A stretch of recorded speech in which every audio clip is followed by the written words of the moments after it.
महाराज जी, मैंने संतों के मुख से सुना है कि कुछ घटनाक्रम इस जन्म के पहले से ही निर्धारित होते हैं, जैसे कि मृत्यु का समय, स्थान, विवाह इत्यादि। महाराज जी, इसमें कितनी सच्चाई और कितना प्रारब्ध है? हाँ, नहीं सही है, पर इसको बदला जा सकता है। हम कोई पशु थोड़ी है कि उसी घटनाक्रम में बंधे रहे।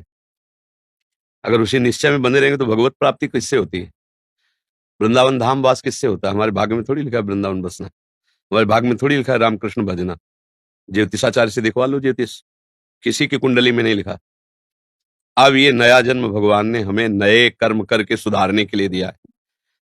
अगर हम भजन करें भगवान का तो हम सारे कर्मों को भस्म करके इसी जन्म में भगवान में लीन हो सकते हैं, भगवत प्राप्ति कर सकते हैं।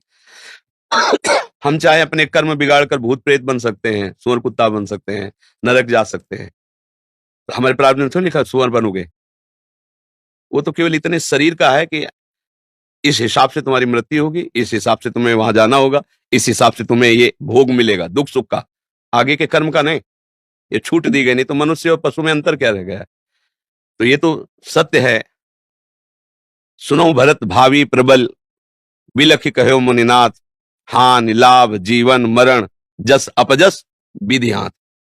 विधि माने ब्रह्मा। जो ब्रह्मा ने लिख दिया छठी राव के अंक, राय घटे न तिल बढ़े, रहुरे जीव निसंग। ये किसके लिए लिखा है? दुख सुख भोग के लिए। अगर दुख सुख भोग के लिए हम लेके बैठ जाते हैं तो हम में और पशु में अंतर नहीं। हम मनुष्य शरीर में भगवान के अंश हैं। हम इस दुख सुख की परंपरा को नष्ट करेंगे, मिटा देंगे इस दुख सुख की परंपरा को, और इसी जन्म में भगवान की प्राप्ति करेंगे। हम अपने नए भाग्य की रचना करेंगे। इसी जन्म में हम कर सकते हैं, सुअर कुत्ता बन के नहीं, अन्य जीव पक्षी बन के नहीं, मनुष्य शरीर बन करके। समझ रहे ना? हाँ, जो चाहो कर सकते हो, भगवान को अधीन कर सकते हो, तो फिर रह क्या गया? सुमिर पवन सुत पावन नामू, अपने बस कर ही राखे रामू। जब भगवान को बस में कर लेता है भक्त, तो फिर और क्या बचा? जो चाहो कर सकते हो, पर चाह गलत करोगे तो फंस जाओगे। अच्छी चाह करो, दूसरों को सुख पहुंचाओ, दूसरों के काम आओ, भगवान का भजन करो, भगवान को प्रसन्न कर लो। जिसके प्राप्त करने के बाद फिर कुछ प्राप्त करना बाकी नहीं रहता, वो भगवान श्री हरि हैं। तो ये बात स्वीकार करो। प्रारब्ध हमारा कुछ नहीं बिगाड़ सकता। यदि हमारा वर्तमान का समय भगवान में जा रहा है, प्रारब्ध नहीं बिगाड़ सकता। प्रारब्ध शरीर के ऊपर प्रहार करता है, और हमारा शरीर भी भगवान की शरण में है, तो प्रहार भी जो तलवार जैसा होगा, तो आके छड़ी जैसा लग जाएगा, लगेगा छड़ी जैसा, क्योंकि वो निश्चित हो चुका है।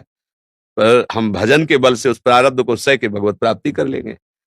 बस एक ही शरीर है, जहां ये छूटा, अब अब फिर आवागमन नहीं। तो बार बार हम इस माँ के गर्भ में जाना, फिर पैदा होना, फिर प्रारब्ध भोग भोगना, ये क्रम चलता रहा है, अब नहीं चलेगा। अब मनुष्य शरीर मिला, अब इस क्रम को मिटा देंगे हम। किससे? भगवान के भजन के बल से। भजन नहीं है तो बातों से नहीं मिटता ये। हाँ, अवश्य में वो भोगतव्यम, फिर भोगना पड़ेगा।